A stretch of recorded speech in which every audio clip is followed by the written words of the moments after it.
بسم اللہ الرحمن الرحیم۔ آج کا ہماری اس نشست کا جو موضوع ہے وہ ہے مسائل وضو و تیمم۔ ہر عبادت کے لیے طہارت کو ضروری قرار دیا گیا ہے۔ کائنات میں جس قسم کی بھی عبادت آپ سر انجام دیں گے اس سے پہلے طہارت کا ہونا ضروری ہے، ورنہ وہ آنا جانا یا صرف ارکان عبادت ادا ہوں گے، اس کی اجر و ثواب اور جزا حاصل نہ ہوگی۔ اور وضو یہ وہ چیز ہے جس کی تعلیمات قرآن کریم سے ملتی ہیں۔ اللہ رب العزت نے ارشاد فرمایا، یا ایھا الذین آمنوا اذا قمتم الی الصلاۃ، اے ایمان والو جب تم اٹھو نماز کے لیے، فاغسلوا وجوہکم، یہ نماز کے فرائض، یہ وضو کے فرائض آپ کے سامنے رکھنے لگا ہوں جو قرآن نے بتائے ہیں، وہ 4 ہیں۔ اللہ نے فرمایا فاغسلوا وجوہکم، اپنے چہرے کو دھوؤ، وَأَيْدِيَكُمْ إِلَى الْمَرَافِقِ، اور اپنے ہاتھوں کو کوہنیوں تک دھو،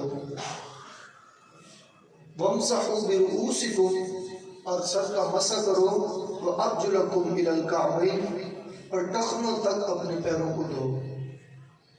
اور یہی فرائض وضو ہے۔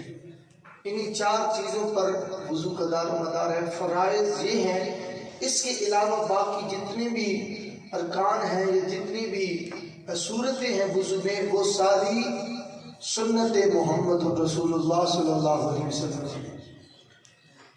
اور پھر تیمم کا بھی ساتھ ہی بتاتا چلوں کہ تیمم یہ اس وقت ضروری ہوتا ہے جب آپ کسی ایسی جگہ پہ ہیں جہاں آپ کو طہارت کے لیے پانی کا ملنا ناممکن ہے۔ آپ نے طہارت حاصل کرنی ہو، خواہ وہ وضو کی صورت میں ہو یا غسل کی صورت میں، فرضی غسل کی صورت میں، تو اس وقت آپ کو پانی نہیں مل سکتا ہے تو آپ زمین کی پاک مٹی سے آپ اس وقت طہارت حاصل کر سکتے ہیں۔ اور یہاں پہ ایک بات یاد آئی، وہ بھی آپ کے سامنے عرض کرتا چلوں کہ کائنات میں رب نے جتنے بھی نبی اور رسول بھیجے ہیں، ان میں سے جو فضیلت کریم آقا نے فرمائی نا، فضلت علی الانبیاء بست، اللہ نے دوسرے انبیاء پہ مجھے 6 فضیلتیں عطا کی ہیں۔ ان میں سے ایک فضیلت یہ بھی ہے، کریم آقا صلی اللہ علیہ وآلہ وسلم نے فرمایا کہ پہلے نبی اور تھے، مجھے ایک فضیلت یہ بھی ان 6 میں سے عطا کی ہے رب نے، کہ جب مجھے زمین پہ مبعوث کیا، زمین پہ میرا قدم لگنا تھا، رب نے ساری کائنات کو پاک بھی کر دیا اور پاک کرنے والا بھی بنا دیا۔ پہلے جو امت گزری ہے ان کی عبادت کے لیے ایک خاص جگہ مقرر ہوتی تھی، جمعہ وہ ایک جگہ پہ پڑھتے تھے، اس کے علاوہ وہ جمعہ نہیں ادا کر سکتے تھے۔ اور نماز کے لیے بھی اسی طرح ایک جگہ مقرر ہوتی تھی، عیدین کے لیے، جنازوں کے لیے، جتنے بھی اسلامی ہمارے تہوار تھے وہ ایک جگہ مختص ہوتی تھی جو خدا تعالیٰ اپنے نبی اور رسول کو بتاتا تھا کہ یہاں پہ تیری قوم نے، تیری امت نے، تیرے پیروکاروں نے یا تیرے جو ساتھی ہیں انہوں نے یہاں پہ میری عبادت کرنی ہے۔ لیکن کملی والے آقا نے فرمایا، رب نے مجھ پہ یہ احسان کیا ہے اور میری امت پہ بھی یہ احسان ہوا ہے کہ رب نے جب مجھے اس کائنات میں مبعوث فرمایا تو پھر قید نہیں رکھی باقی، رب نے مجھے بھیج کر میرے لیے اس کائنات ساری کو پاک بھی کر دیا، پاک کرنے والا بھی بنا دیا۔ جس جگہ مرضی آئے مصلی بچھائے نماز ادا کر لیں، اور جہاں سے مرضی آئے ظاہری طور پہ نجاست نہ لگی ہو زمین کی مٹی پر، آپ اس سے پاکی حاصل بھی کر سکتے ہیں۔